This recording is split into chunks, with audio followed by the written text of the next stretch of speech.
Okey, bismillahirrahmanirrahim. Assalamualaikum warahmatullahi taala wabarakatuh dan selamat datang ke sesi Cakna Minda Summit 2021. Okey, saya Nik Muhammad Izzul Asfar, hos anda, dan bersama kita pada petang ini, jam 3 petang ini, kita ada Tuan Muhammad Rizal Hassan. Assalamualaikum Tuan Rizal.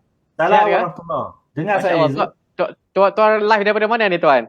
Saya live dari Setia Alam. Setia Alam. Okey, saya live dari Kota Baru, Kelantan. Okey, untuk makluman sebelum saya perkenalkan siapakah Tuan Rizal Hassan ni, marilah sama-sama kita ucapkan selamat hari lahir kepada Tuan Rizal Hassan. Okey, sama-sama kita mendoakan supaya Tuan Rizal Hassan panjang umur, dimurahkan rezeki dan bagi apa supaya awesome lah selalu. Amin. Okey. Amin. Saya rasa sebab semalam pun Tuan Rizal hari saya. jadi Haji Mak Taib. Oh ya. Tapi saya rasa memang guru-guru NLP ni mungkin tarikh dia lahir tu bulan 2, akhir-akhir hujung rasanya mungkin. Tak tahu kan, saya pun macam terkejut jugalah. Esok kita tak tahulah, mungkin ada speaker yang ada birthday juga esok, wallahualam, saya pun tak pasti. Okey, jadi saya nak perkenalkanlah siapa Tuan Muhammad Rizal Hassan ni. Beliau merupakan founder kepada International NLP Master Learning Facilitator, merupakan NLP Master Coach, Master Coach dan juga Master Hypnotherapist untuk take charge lah. Dan pernah dinobatkan sebagai top 100 most inspirational icon dalam LinkedIn pada 2019 dan 2020 pun sama rasanya. Maknanya 2 kali dapat. Tapi yang nombor 1 dapat kat marketing lah. Tara marketing tadi. Betul. Dan berpengalaman luas lah dalam mengendalikan kursus-kursus berkaitan dengan pembangunan diri, motivasi, komunikasi dan juga NLP. Bukan sahaja di Malaysia, malahan di serata dunia. Di India ada, Brunei ada, Vietnam. Banyak negara lagi lah. Kalau saya nak sebut ni rasa tak cukup tangan saya ni. Dan beliau ni famous lah dengan mengendalikan program Take Charge. Dan tajuk kita pun Take Charge. Okey. Assalamualaikum sekali lagi kepada Tuan Rizal. Dan terima kasihlah kerana sudi bersama kita pada hari ini, petang ini. Okey, sebelum kita nak huraikan tajuk Take Charge tersebut, Tuan Rizal, mungkin kita nak tahu jugalah background Tuan Rizal. Mungkin Tuan Rizal boleh berceritakan sedikit pengalaman dan bagaimana boleh terjebak ataupun terlibat dengan NLP tu sendiri sehingga jadi coach NLP tu. Silakan Tuan. Saya belajar NLP rasanya dah 10 tahun lebih lah kot. Ya. Masya-Allah, 10 tahun dah. 10 tahun lebih. Rasa tak ingat dah tarikh dah pun. Ya. So saya NLP practitioner dan master practitioner. Saya juga hypnotherapy yang menggunakan hipnosis, belajar hipnosis untuk membantu orang. So maksudnya dia hipnoterapi. Ya. Bidang saya dalam bisnes dah masuk tahun ni 14 tahun dah. Buat program di 9 negara. Ya. Dan NLP membantu saya mempengaruhi orang dengan cepat. Ia membantu saya membaca orang dengan cepat. Ia membantu saya masukkan benda dalam kepala mereka dengan cepat. Lebih kurang lah, ya, Nik. Kalau saya jarang nak cakap tentang diri saya ni, kerana program ni mungkin background sebelum tuan menceburi NLP tu, background apa tuan sebenarnya? Adakah psikologi, sebab NLP ni dikaitkan dengan... saya degree bahasa Inggeris dan sastra. Bahasa Inggeris? Oh, jauh juga tu. Tak ada kena-mengena dengan NLP. Saya dieksposkan dengan NLP pada suatu masa dahulu. Saya pergi program Anthony Robbins di Singapura. Dalam Dewan Stadium ada 4,000 orang dalam stadium tu. Dan selepas hari pertama, di program 4 hari, selepas hari pertama dah boleh jalan atas api dah. Minda tu dah set sampai boleh jalan atas api dah. Sekarang masih boleh jalan atas api ke tuan? Pada hari itu. Dah lama tak buat. So di situlah NLP kepada saya menggoncang otak saya lah. Betapa macam mana kita menggunakan ilmu itu untuk membetulkan diri kita dulu. Dan sampai ke hari ini macam mana menggunakan ilmu itu membantu orang lain. So saya rasa kisah Tuan Rizal ni sama dengan kisah Haji Mak Taib semalam. Beliau pun menceritakan dia tercetus idea NLP ni sebab dia pergi kursus Tony Robbins juga dekat Singapura. Saya tak tahu mungkin batch yang sama atau batch berbeza, tak pasti. Tapi di situ beliau ceritakan sedikit lah. Maknanya Tony Robbins bagi cabaran lah. Cabaran untuk buat buku, dan alhamdulillah beberapa tahun kemudian ada buku pasal NLP. Awak ni disebabkan benda cabaran yang kecil ya, tapi ada impak yang besar. Saya rasa benda yang sama juga berlaku pada Tuan Rizal. Well, NLP dia mengajak kita, ya. NLP membetulkan kepala untuk memberitahu kita, mengingatkan kita bahawasanya kita ada pilihan. Kita boleh pilih untuk merugikan masa kita, kita boleh pilih untuk memanfaatkan masa kita. Maka pilihlah. Ya. Maka pilih. Maka pilih.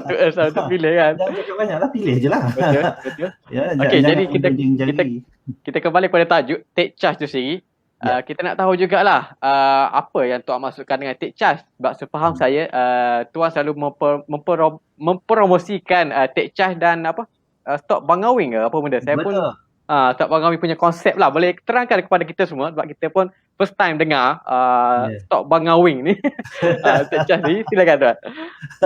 Well, take charge dan stop bangawing ni dia pergi bersama. Ya, kita mulakan dengan take charge dulu. Take charge ni maksudnya bertanggungjawab diri, Tuan Nick. Ya, kita dah bertanggungjawab dah. Ya.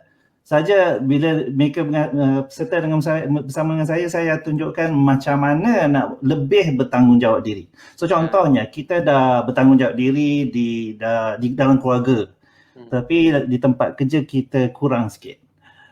Contohnya kita bertanggungjawab diri dalam solat contohnya, tetapi dalam kewangan kita kurang sikit contohnya.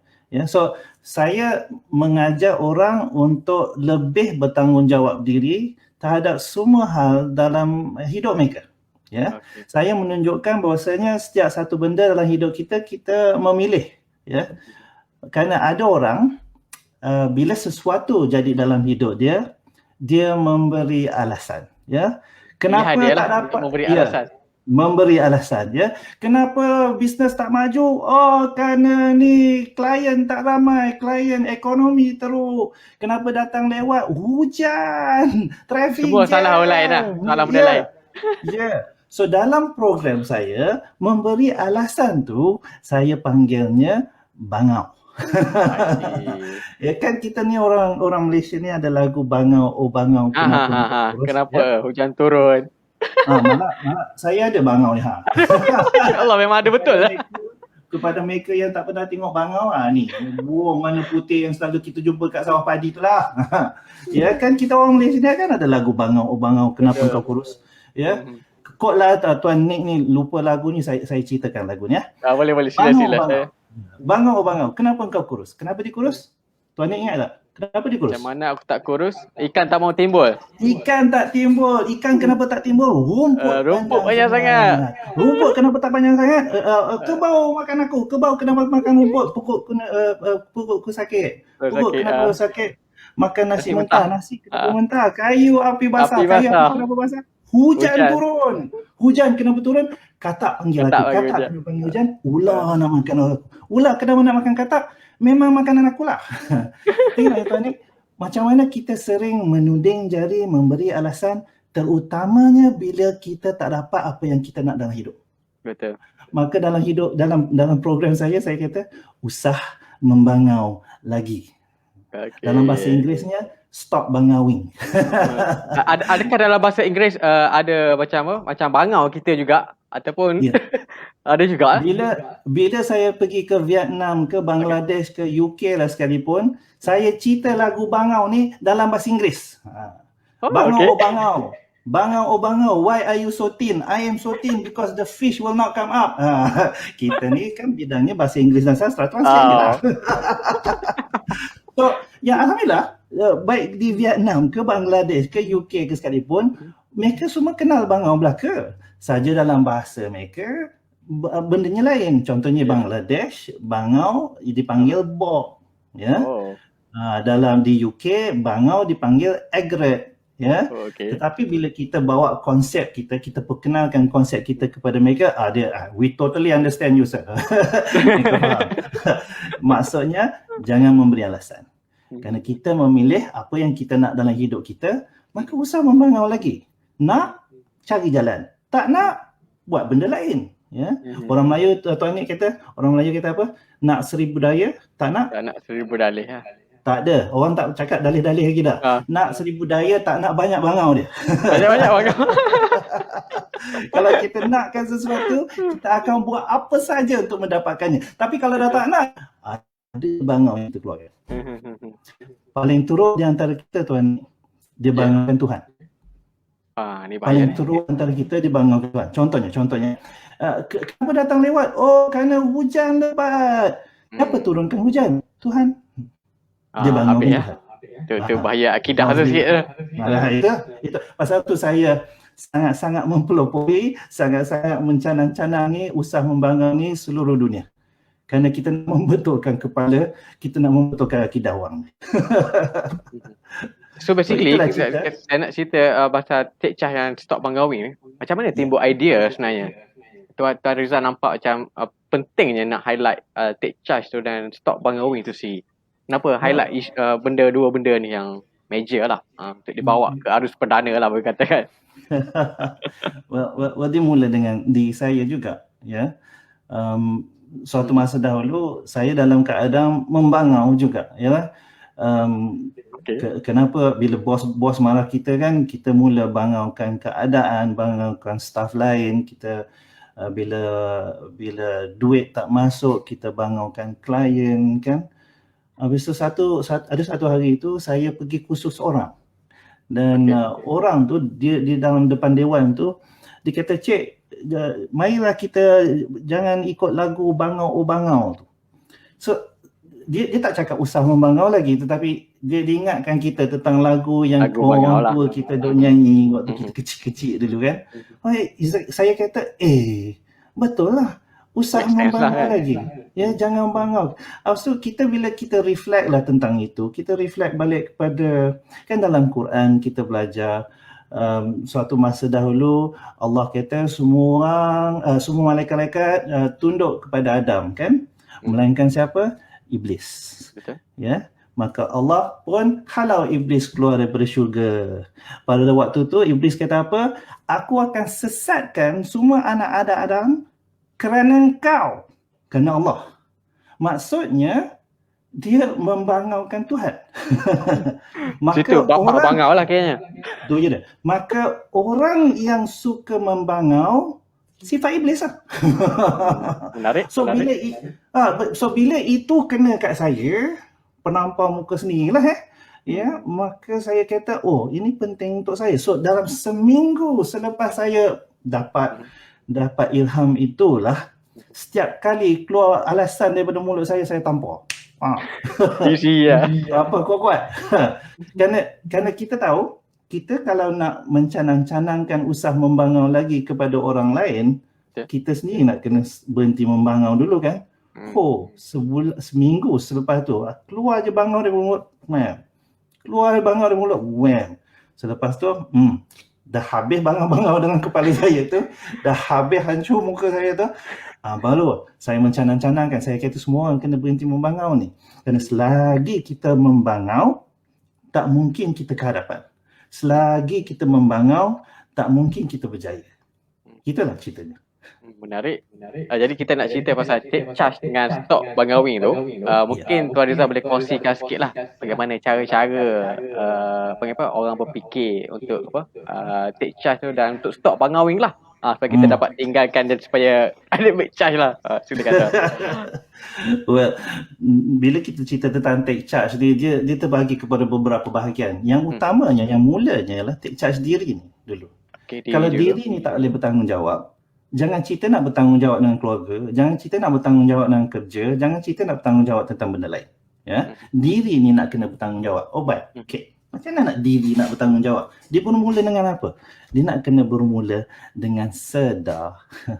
Ramai di antara kita ni, aware. Ya, sedar dari segi apa ni sebenarnya? Kerana kita ni asyik berlari-lari je dalam hidup ya. Bekerja, pergi kerja, bekerja balik, bekerja masak, bekerja jemput anak, bekerja je. Dan bila bekerja tu dia macam bawa kereta laju kan. Kat tepi kiri kanan ni blur. Tak ada nampaknya sesuatu kan, kerana kita laju je kan. Dan kita hanya akan sedar bila kita berhenti dekat traffic light, bila ada accident, barulah kita slow down, baru nak perasan apa yang berlaku di kiri kanan kan. So antara perkara, betul. So antara perkara yang saya cakap ialah nak sedar, jangan tunggu sesuatu jadi dalam hidup kita baru nak sedar. Kita kena sedar selalu. Now, ramai orang dia keliru antara sedar dengan fokus. Fokus maksudnya tumpu. Sedar maksudnya sedar. Tumpu begini. Sedar begini. Ramai orang dia terlalu tumpu kepada degree, dia lupa nak buat kawan. Ramai orang terlalu bertumpu buat kawan, dia lupa degree. Over sangat Ya. Tuan Nik nampak saya ke Tuan Nik? Saya tak nampak diri saya ni. Okey, dah. Nampak. Cuma ada echo sedikit. Mungkin saya tak tahu. Ada orang dia bertumpu kepada gaji saja, ya. Dia tak nampak rezeki lain yang Tuhan bagi dia dalam sebulan tu. Dia tak nampak rezeki kawan yang dia buat, rezeki pengalaman yang dia dapat, rezeki ilmu yang dia belajar dalam sebulan yang dia dapat tiap hari kan, terlalu bertumpu kepada gaji ujung bulan saja, ya. So kita nak kena sedar selalu, dah tumpu dah terror dah. Sejak kecil lah kita dah disuruh fokus kan. Ayah kita kata fokus kat study Nik. Okay? Pergi kerja pula, bos kata fokus kat kerja tu. Tak fokus kita terror dah. Sedar aja, ya. Dan nak sedar ni senang saja sebenarnya. Sedar apa yang kita lihat, sedar apa yang kita dengar, sedar apa yang kita rasa. Ni mula masuk elemen NLP tu, ya. Kerana hanya bila kita sedar barulah kita boleh bersyukur. Kalau kita ni tak sedar, macam mana nak bersyukur ya? So ramai di kalangan kita kerana dia tak sedar, maka yang dia nampak kekurangan je pada dirinya, ya. Aku ni tak ada kereta besar, macam mana nak pergi kerja? Tapi dia tak syukur yang dia ada sekurang-kurangnya keluarga di rumah, kan ada orang tak ada keluarga, ya. So sedar ni adalah langkah yang pertama. Kerana bila dia mula start sedar, dia mula bersyukur. Itu satu, ya. Bila dia mula bersyukur, dia tak membangau lagi dah. Ya? Automatik lah impact dia tu. Automatik, ya. Langkah kedua bila kita take charge ni ialah setiap detik merupakan satu pilihan. Kan kita belajar Tuan Nik, kita belajar Tuhan tidak akan mengubah keadaan satu kaum tu sehingga kaum tu mengubah dirinya sendiri. Betul. Maksudnya Tuhan ada, Tuhan wujud dan Tuhan dah takdirkan macam-macam untuk kita dah. Dalam masa yang sama, Tuhan bagi kita satu kuasa yang namanya pilihan. Betul. Pasal tu ada syurga dan neraka. Jangan bangunkan setan. Ya, kita kan baca dalam Quran Tuan Nik, pada satu ketika nanti orang dibawa ke neraka tu, pada waktu tu dia menjerit-jerit kat setan, dia kata, dulu kami ikut kamu kan, tolonglah kami. Yang setan jawab apa? Setan kata, yang kau pilih ikut aku kenapa? Kau bangunkan aku pula. Nampak? So, setiap detik merupakan satu pilihan. Dan setiap pilihan tu saya yang punya. Maka usah membangau lagi. Ya. Okey, soal pilihan ni pula macam mana pula Tuan Nik? Ya. Setiap pilihan yang kita buat tu Tuan Nik betul. Ada Tuan Nik bangun pagi tadi, Tuan Nik kata hari ni saya nak buat pilihan salah. Ada tak? Cuma nak pilih yang betul kan? Ada. Ya. Saya memilih sesuatu bermaksud saya akan buat apa saja secara halalnya untuk mendapatkan apa yang saya nak. Saya memilih sesuatu maksudnya saya akan buat apa saja secara halalnya untuk berjaya dalam bidang itu. Kerana ia merupakan satu pilihan. Maka bila kita sedar itu, ia merupakan satu pilihan, maka usah membangau lagi. Tak ada bangaunya lagi. Aku nak, aku cari jalan. Tak nak, cari jalan lain atau buat benda yang lain. Simple. Pilihan. There you go.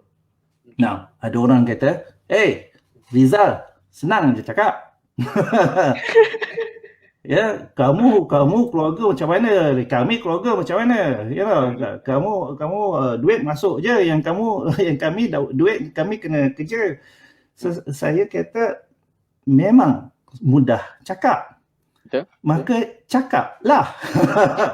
cakap sampai yakin. Yang buat susah tu siapa? Saya, dia kata. Kan? Kita juga yang pilih buat susah. Kita juga yang boleh pilih buat senang. Carilah jalan. Tuhan dah takdirkan macam-macam. Itu kerja Tuhan. Jangan ceritalah. Itu kerja dia. Yang kita nak pandai-pandai buat kerja dia, kenapa? Kerja kita apa? Pilihan. Masalah kita apa? It's not what happens to you. It's how you respond to what happens to you. Betul. So kita boleh respond secara profesional atau kita boleh pilih respon secara emosional. Ramai orang respon emosional dan dia melatah-latah, itu yang bangau-bangau tu keluar. Respon profesional kata, okay, Tuhan dah takdirkan benda dah jadi macam ni. Okay, what can I do? Pilihlah. Dah pilih satu, tak selesai juga. Apa boleh kita buat? Cari jalan lain. Ya, tak boleh juga. Apa yang kita buat? Cari jalan lain. Tak boleh juga. Cari jalan lain. Sampai bila Tuan Nik? Meninggal. Sampai puas hati. Puas hati. Rasanya tak payah hati tu. Kerana Tuan Nik, bila kita sampai puas hati tu, level puas hati tu, kita sampai makam yang namanya redha. Kerana Allah lebih tahu. Kita akan buat apa saja secara halal untuk mencari jalan. Tetapi Allah lebih tahu apa yang lebih baik untuk kita, kan? Betul. So buat sampai puas hati. Sampai redha lah maknanya. There you go. Maksudnya no problem no fun, kan? Betul. Ada masalah, selesaikanlah. Kerana memang ada masalah dalam hidup, memang ada masalah, ya. Kalau tak payah hidup lah. There you go. Tuan Nik kan, macam bayangkan kita ni main bola, pasukan lawan tu senyap je macam tu. Kita menang 100-0. Seronok tak Tuan Nik? Seronok tak? Tak seronok. Boring gila. Ada challenge lah. Selepas gol yang ketiga dah boring gila waktu tu, kan? Sama lah dengan dalam hidup kita. Pasal tu kita kat sekolah dulu ada ujian nak bagi seronok hidup. Seronok. No problem, no fun. So bila ada problem, have fun lah. Selesaikanlah. Kerana adanya permasalahan dalam hidup, kerana Allah nak kata gunalah ni. Ya, carilah jalan. Kita selalu kata dalam permasalahan tu ada hikmahnya. Ya, carilah hikmah tu dan reflect balik kepada diri ni. Sabah baliklah. Ya, so kenapa komplain bila ada problem? Ya. Betul. So orang yang take charge ni, dia mengakui bahawasanya dalam hidup tak mungkin senang sehingga dia membenarkan ia jadi senang. Tak mungkin senang sehingga dia membenarkan dirinya mencari jalan untuk menyelesaikan permasalahan tu. Kerana kalau dia kata susah, maka susahlah dia. Ya, maka kalau dia boleh kata susah, maka dia boleh kata senang, maka senanglah dia. InsyaAllah. Ya, InsyaAllah. kita balik kepada dia. Jadi saya menarik nak tanya Tuan Rizal. Boleh. Yang Tuan Rizal beritahu tadi, Tuan Rizal ambil masa dalam sebulan untuk praktis bagaimana dah stop bangawing tu. Seminggu. Mungkin boleh ambil boleh kongsikan sedikit cabaran dalam seminggu tu. Apa yang ditempuhi supaya Tuan rasa seminggu dah cukup lah. Aku dah ready untuk stop bangawing dan ajar orang lain benda ni. Well, dalam seminggu tu Tuan Nik, saya memang nak mengingatkan saya nak bagi sedar tu, itu yang lempang. Ya. Nak bagi sedar tu saya lempang di saya supaya saya nak keluar daripada igawan dalam kepala saya bahawasanya it's not my fault. Dalam kepala saya, dok kata, ingat kan Michael tadi kata suara-suara dalam kepala tu?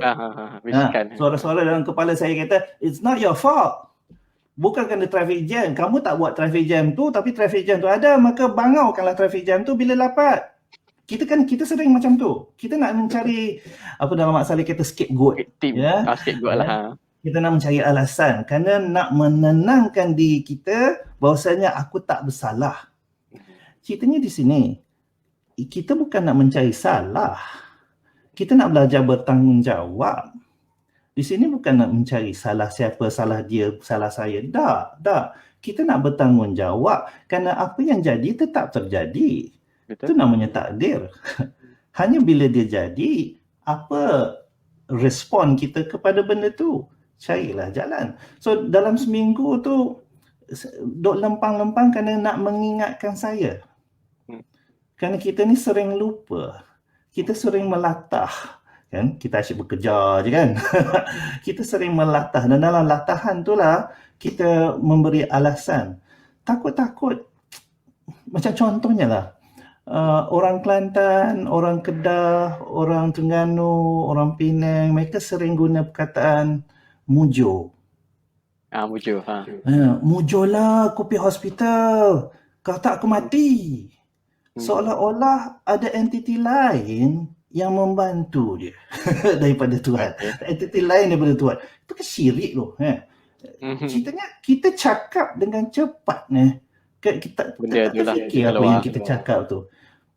Kalau kita betul-betul fikir, kita betul-betul sedar, kita betul-betul tamakninah lah sekejap sebelum keluarkan perkataan daripada mulut tu, kita mungkin kata jadinya macam ni, Alhamdulillah, atau na'uzubillah, atau innalillah. Kan ingat Tuhan? Kan itu lebih baik daripada mujur, atau nasib baiklah aku tak keluar rumah kalau tak kena langgaran kita. Kan kata Alhamdulillah tu kan lebih baik. Kan ingat Tuhan? So, saya rumuskan dengan kita ni bertanggungjawab, dengan kita ni berhenti membangau, kita ingat balik Tuhan. Bahasanya Allah lebih tahu, Allah lebih berkuasa, Allah Ar-Rahman Ar-Rahim. Yang bayangkan orang yang ada pemaksaan, dia kata, kenapa Tuhan bagi aku macam ni? Hey, kamu soal Tuhan? Siapakah kita untuk soal Tuhan? Ya, na'uzubillah. Ya, so itu tanda-tanda orang tak sedar tu. So saya tidak mahu masuk dalam perangkap tu, itu yang asyik nak bagi sedar. Itu yang lempang tu. Keluar je alasan lempang, keluar je alasan lempang. Yang menyebabkan alhamdulillah saya ni lebih sedar. Boleh tanya. Saya ada soalan cepumas sikit kan. Ya. Adakah Tuan sarankan orang lain buat yang sama seperti mana yang Tuan Rizal buat lah? Test minggu. Kalau ada bangang wing tampar. Boleh? Ada recommend ke Tuan? Buat. Kalau itu tak berjaya, cari kawan. Kau dengar je alasan daripada keluar daripada mulut aku, ingatkan aku, kau cubit ke, kau tampar ke, tak sedar lagi kau tumbuk. Kerana bayangkan kalau kita betul-betul fikir kan, kita mula memberi alasan tu menyebabkan, kalau kita boleh bagi alasan tentang satu benda ni, besar kemungkinan kita boleh bagi alasan tentang benda lain. Betul. Dan paling teruk di antara kita, na'uzubillah, paling teruk di antara kita boleh bagi Allah sebagai satu alasan. So rasanya berbaloi-lah kawan kita tampar kita daripada kita sampai ke peringkat tu. Jadi kepada anda semua, mungkin boleh ambil iktibar lah. Siapa yang nak buat tu boleh. Disarankan lah. On your own risk lah. On your own risk. Betul. Saya kata, kalau kita fikirkan apa yang akan berlaku di padang mahsyar tu nanti, lagi teruk. Baik-baik kita kena sakit sekarang daripada kita sakit nanti. Kalau sakit nanti dia tak berhenti. Ya, biar sakit sekarang untuk mengingatkan kita, kerana kita seperti mana saya cakap tuan ni, kita ni sering lupa. Kita sering lalai. Ada je distraction dalam hidup je, kita mula lalai, especially bila problem masuk ya. Bila problem masuk kita mula distracted, dan bila distracted tu mula macam-macam yang akan datang ya. So kita nak kena sedar selalu. Satu bahagian dalam take charge tu tuan ni, orang yang take charge ni setakat dia take charge, dia seronok, dia pilihan dia tak cukup lagi. Dia kena ada destinasi tu, dia kena sebab, dia kena ada purpose. Reasoning why lah. Ya betul. Kenapa kita bangun tidur tiap hari? There must be a reason. Tak ada reason, tidur balik. So orang yang take charge adalah orang yang sangat-sangat jelas apa yang dia nak. Ya. Dan bukan jelas dari segi goal dia jelas. Kita kena ingat tuan ni, bila lomba lari, kita ada dua garisan. Satu garisan yang tamat, satu garisan mula. Ya. Garisan tamat tu ialah matlamat, goal. Garisan mula adalah niat. Apa niat kita untuk mencapai itu? Ya, contohnya goal kita adalah untuk menjadi seorang millionaire, contohnya lah, kan? Apa niat kita? niat tu kena jelas. Kalau niat tak jelas, mulalah rosak kita pada penghujungnya. Dan sebaik-baik niat apalah, dia mesti dikaitkan dengan Allah balik. Ya. Contohnya Tuan Nik, saya duduk di Setia Alam. Satu hari nanti Tuan Nik dekat Kota Baru tu nak mari rumah ni, kan? Boleh? Kenapa Tuan Izul nak mari rumah? Kenapa nak datang rumah? Nak mengeratkan silaturahim kata. Okey. Nak mengeratkan silaturahim. Okey. Bukan nak jumpa saya. Sudah. Ya. Macam saya tanya orang lah. Saya kata, kenapa nak pergi? Tuan pergi masjid? Pergi, Alhamdulillah, saya kata. Kenapa pergi masjid? Nak beribadah. Oh ya. Yeah.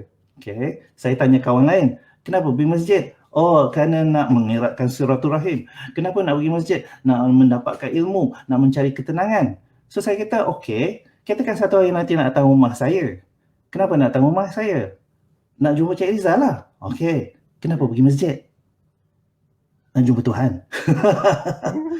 So, dalam banyak-banyak niat kita untuk sesuatu, perbanyakkan niatnya.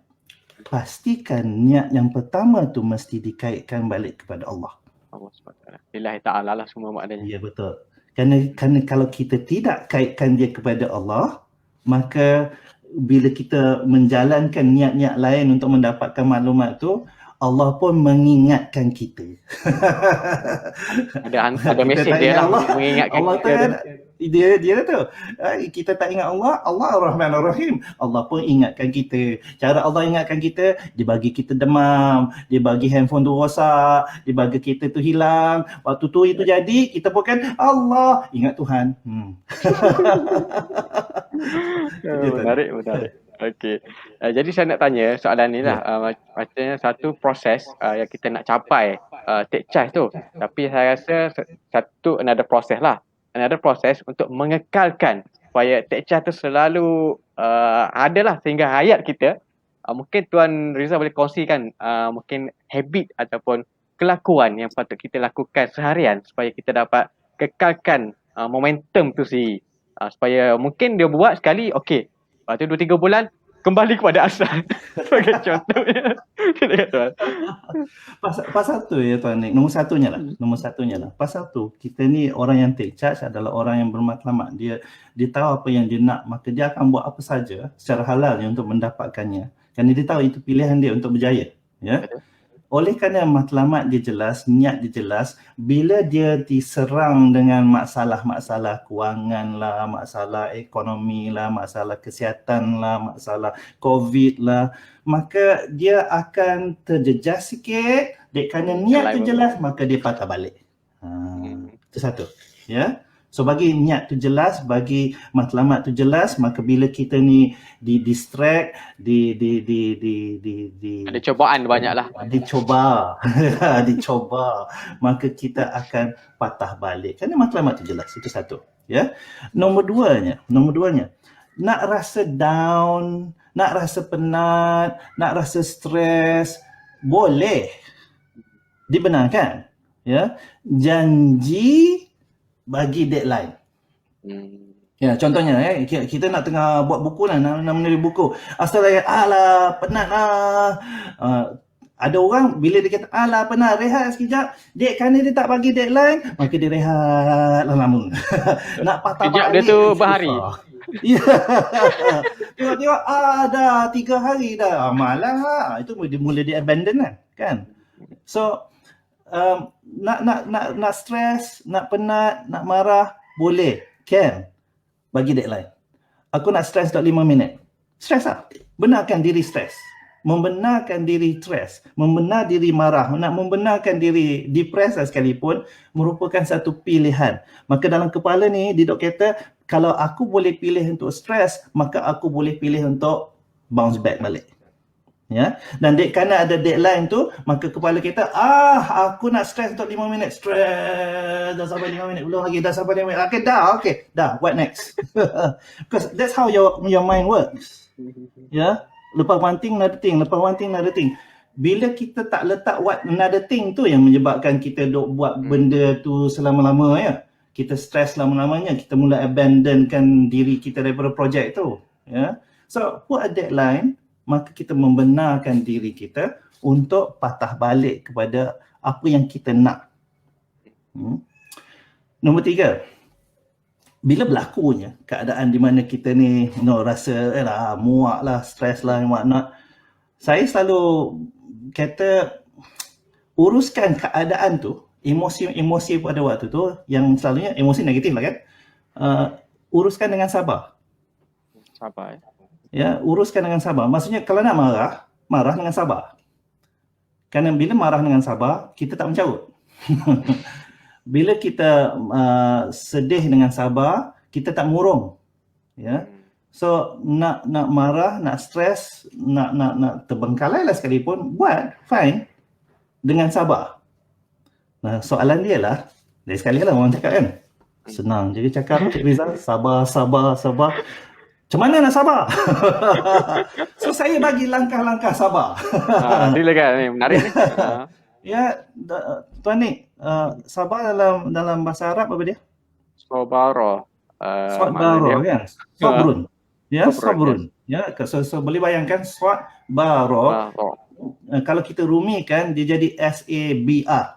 Ya, kita orang Melayu je tambah lagi satu A tu, tapi kalau kita rumikan dia jadi SABR. Okey. Kita guna ni SABR sebagai satu akronim untuk membantu kita belajar untuk sabar. Menyabarkan diri ya. So S. Okay. S ialah apa? S ialah shut up. Shut up. Okey, mula-mula sekali shut up. Now, Tuan Nik, shut up mulut senang. Kadang-kadang kita mulut tutup tapi kepala mencarut lagi. Tak boleh. Okay.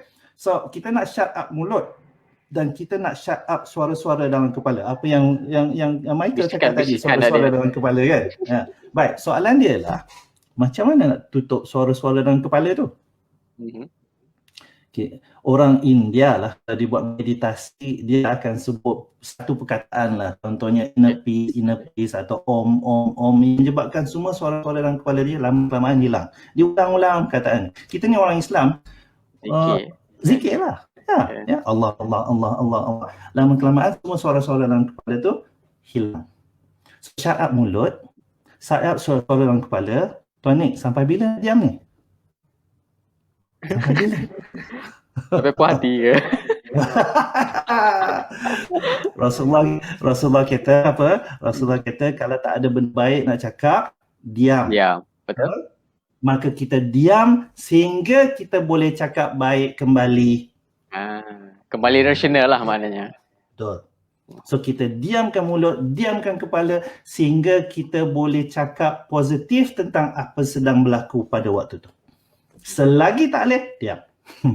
Okay. S. A. Acknowledge the situation. Ya. Acknowledge the situation ialah aware, sedar apa yang sedang berlaku. Kita ni lah bila dalam keadaan emosi, apa saja emosinya, marah ke, sedih ke, walaupun gelak ketawa pun, kita ni lupa diri. We forget ourselves.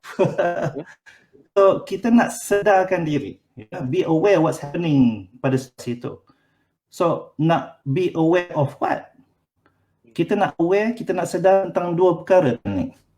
Nombor satu, kita nak sedar kita juga yang buat pilihan beberapa saat yang lepas atau bertahun-tahun yang lepas yang membawa kita kepada keadaan itu. Setuju, Tuan Nik? Ya? So kita nak sedar tu. Gambarnya kalau kita sedar lah benda tu, ada kita nak marah. Salah kita juga lah. Kita juga yang buat pilihan tu, yang membawa kita ke keadaan tu. Satu.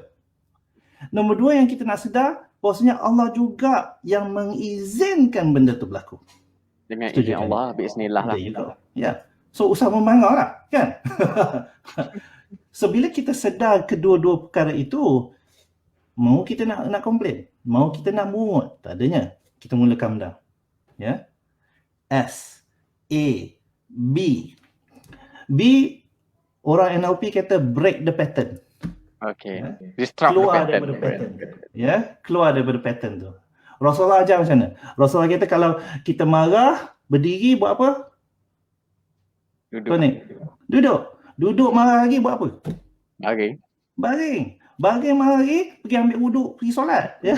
Buat sesuatu yang lain. Itu break the pattern. Buat sesuatu yang lain. Kita sebenarnya buat benda-benda tu. Tuan ni pernah dengar tak? Ada orang kalau dia marah ke, stres ke, depres ke, dia pergi shopping. Dia makan selalunya. Makan atau dia pergi shopping, dia buat benda yang lain kan. Ceritanya cara dia buat tu yang salah. Ya. Contohnya dia tukar tu, dia disrupt tu. Contohnya macam ni tuan ni. Dia kata, aku tengah marah, aku nak pergi shopping lah, window shopping, window therapy lah kononnya, shopping therapy lah kononnya. So dia pergi shopping, tu dia nampak tudung warna merah tu cantik, mahal, aku belilah, dia kata, aku tengah marah, bukan aku yang bayar, dia kata. So dia belilah tudung merah tu, kemudian tudung merah tu disangkut kat rumah, dan selama-lama dia tengok tudung tu, dia akan ingat zaman dia marah hari tu. Okay. So salah lah tu. Kerana emosi adalah sesuatu benda yang perlu diekspreskan, perlu dikeluarkan. Ya, bayangkan tuan ni tengok cerita lawak jenaka lah, jangan gelak. Apa rasa? Apa akan berlaku dengan tuan ni? Tengok cerita lawak jenaka, tak gelak. Tahan je kot.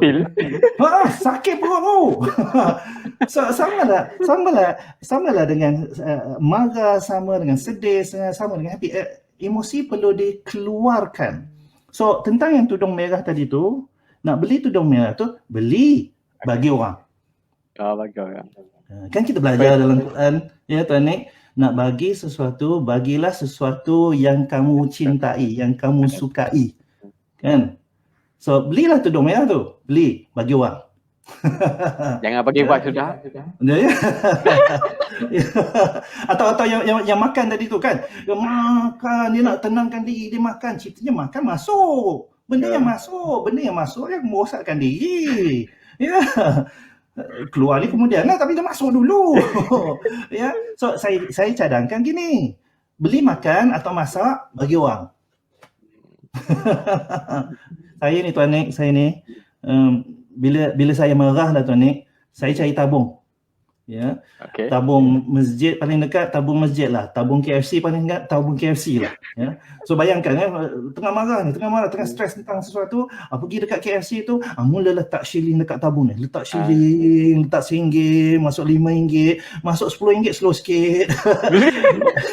By the time sampai 50 tuan ni, saya dah okey. 50 tak sanggup lah. Habis sabar lah. Kerana saya lepaskan keluar. So bila saya kata SAB yang break the pattern tu, buat sesuatu yang lain yang boleh memanfaatkan diri kita balik. Buat benda yang lain, setakat buat benda lain tak cukup. Biar dia kembali memanfaatkan kita balik. Ada orang kadang-kadang kan dia tulis kat Facebook, dia nak lepaskan, dia tulis kat Facebook. Ya, ceritanya yang dia lepaskan tu mencarut-carut. 3 tahun kemudian datang balik benda tu. Kan, memori anniversary, flashback. So kalau nak ditulislah benda tu, tulislah benda apa yang aku belajar daripada pengalaman ni. Ya, supaya ia memanfaatkan orang lain. Dan bila dia memanfaatkan kepada orang lain, dia akan kembali manfaat kita di kubur nanti. Ya. S-A-B-R. R ni ada 3 tuan ni. Ada 3 pula. R yang pertama namanya respect. Hormat, respect. Bayangkan tuan ni, bila ada orang bagi pendapat ke kita tak setuju dengan pendapat dia, tapi tak nak bergaduh dengan dia, kita kata apa? Kita kata menarik tu. Kita hormat pendapat dia. Bukan meraihkan pendapat dia, kita hormat pendapat dia. Kita kata menarik tu. That's interesting. Nah, bayangkan tuan ni, katakan ada orang langgar kereta kita, boom. Asal kita buka tingkap, asal kita kata menarik tu ke? Ada kita nak cakap macam tu? Tak adanya. So soalan ni lah sebenarnya tuan ni, kita nak cakap menarik tu kepada siapa sebenarnya? Kita nak cakap menarik tu kepada Allah. Kita nak bersangka baik kepada dia. Kerana Allah juga yang mengizinkan benda tu berlaku. Selalunya bila sesuatu benda yang buruk yang berlaku dekat kita ni bersangka buruk. Kita tanya, kenapa Allah bagi ni? Soal Tuhan balik. Yeah. So kita nak bersangka baik dengan dia kerana Allah lebih tahu. Ya. Hanya bila kita hormat itu, ya, kita bersangka baik, barulah R yang kedua masuk. R yang kedua ialah reflect. Kita selalu kata setiap satu benda yang berlaku dalam hidup kita ada dia punya lesson dia, ada dia punya hikmah dia kan. Tapi kita selalu cakap, memang ada hikmah. Hikmahnya di mana? Di sana. Hikmahnya di situ. Bukan di sini. Kita nak kena bawa reflect pada diri kita. Barulah hikmah tu berguna. Ya. Untuk kita lah. Betul. Tuan Nick, saya ni ada 3 orang anak. Anak yang ketiga dia anak special. Special sangat-sangat sehingga seluruh doktor di dunia masih tak tahu apa nama kondisi anak saya ni. So bayangkan ya Tuan Nick, bila anak tu sakit ke demam ke menangis-nangis, kita bawa pergi doktor tak tahu apa nak buat kan. Mak ayahnya kami inilah sangat-sangat stres kan, sangat-sangat stres. Dan kami sangat-sangat stres sehingga keluar daripada mulut isteri saya, beliau kata, kita ni kadang-kadang kita kata kita ni tahu sangat tentang anak-anak. Allah bagi kita ni baby Aisyah untuk belajar lagi. Reflection tu. Itu pengajarannya. Allah bagi baby ni untuk kita belajar lagi. Lepas tu mak ayahnya terus diam. Rupanya ini satu reminder. Baby ni datang dalam hidup kita untuk kita belajar lagi. Nampak? Bawa reflect pada diri.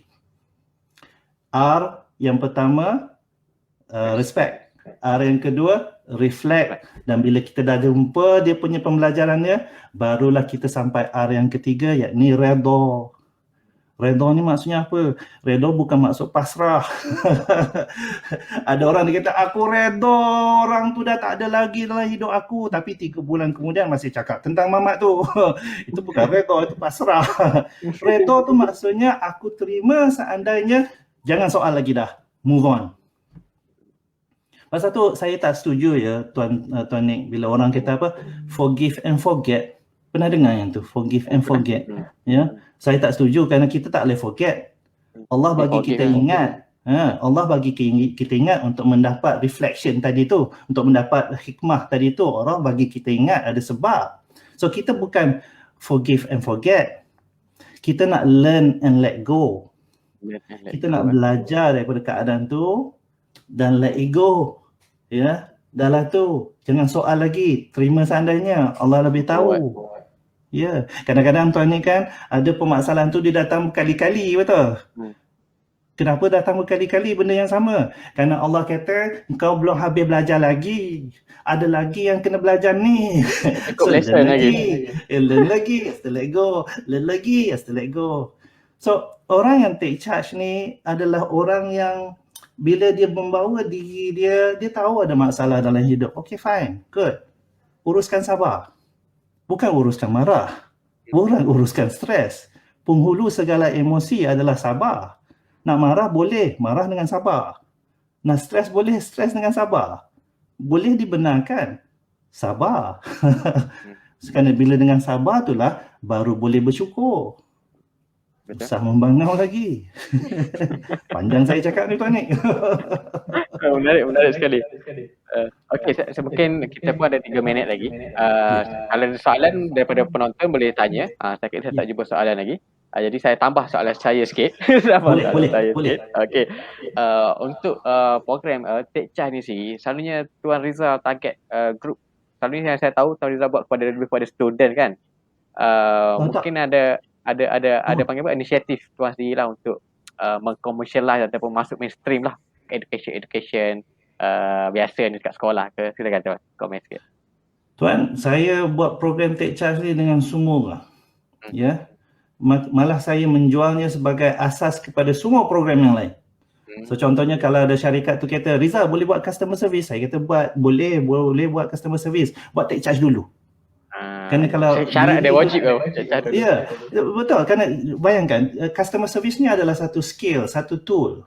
Tapi kalau kepalanya belum betul lagi, kita bagi world class punya tool pun dia tak akan pakai. Ada je bangau-bangau dalam kepala tu. So kita nak kena hilangkan bangau tu dulu.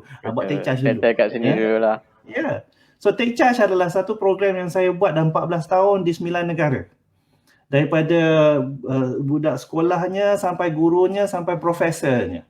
Daripada kitchen boy-nya sampai COO board director-nya. Saja nak menghalau bangau-bangau dalam kepala masing-masing. Dan dia tak semestinya orang yang bermasalah. Contohnya orang yang dah berjaya nak lebih berjaya. Kenapa dia tak lebih berjaya? Kerana bangau-bangau dalam kepala dia. Hilangkan bangau-bangau tu.